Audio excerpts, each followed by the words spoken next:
Welcome to Miss Martin Muses. Welcome to Miss Martin Muses, where we muse upon what makes me laugh, makes me cry, makes me happy, makes me sad, or just really ticks me off. Well, today we're talking about something that always makes me very happy. It is J.R.R. Tolkien and what he has to say about his masterpiece, The Lord of the Rings. The title of this video says Sauron and God. Why? Because Tolkien talks about it. And in talking about Sauron, the nature of evil, and God, Tolkien also reminds us what his story is all about. More on that later.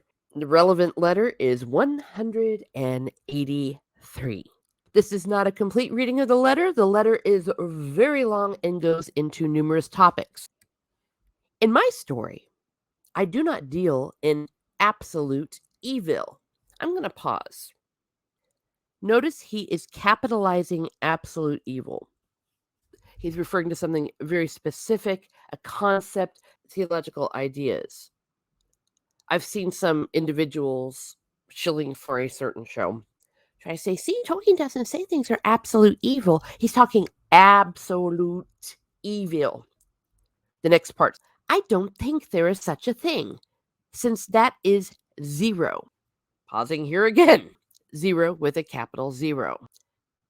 I do not think that at any rate any rational being is wholly evil. Satan fell. In my myth, Morgoth fell before creation of the physical world.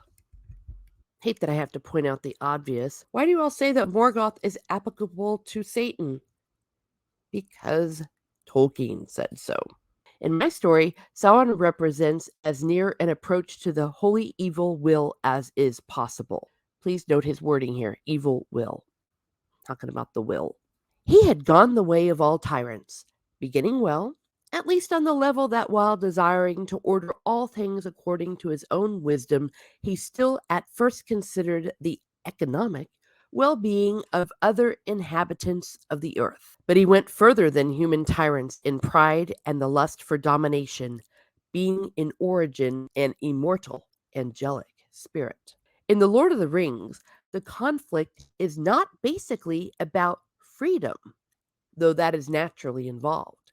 It is about God and his sole right to divine honor. Just for fun, let me reread that sentence. In The Lord of the Rings, the conflict is not basically about freedom, though that is naturally involved.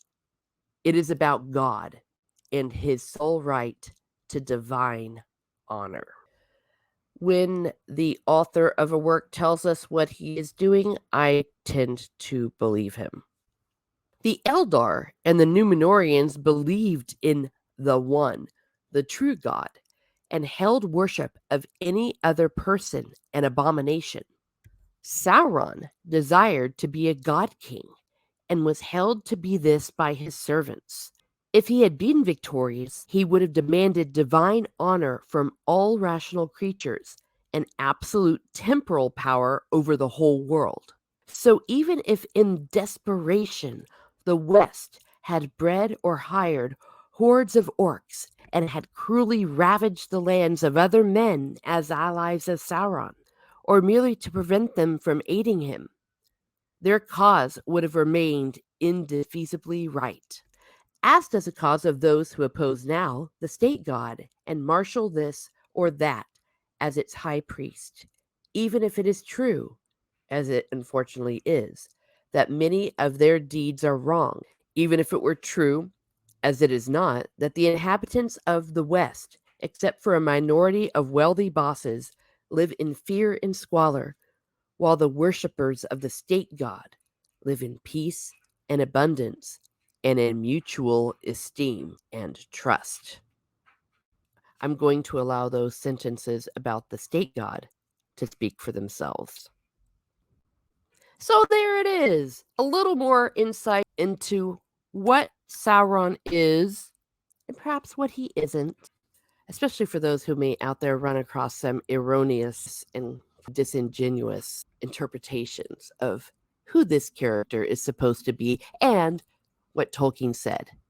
What do you think? Let me know in the comments. Did I get it right? Did I get it wrong? Or did I get it really right and really wrong? Love to hear from you. Have a great day, everyone. Have a great day. And be certain to not worship the state.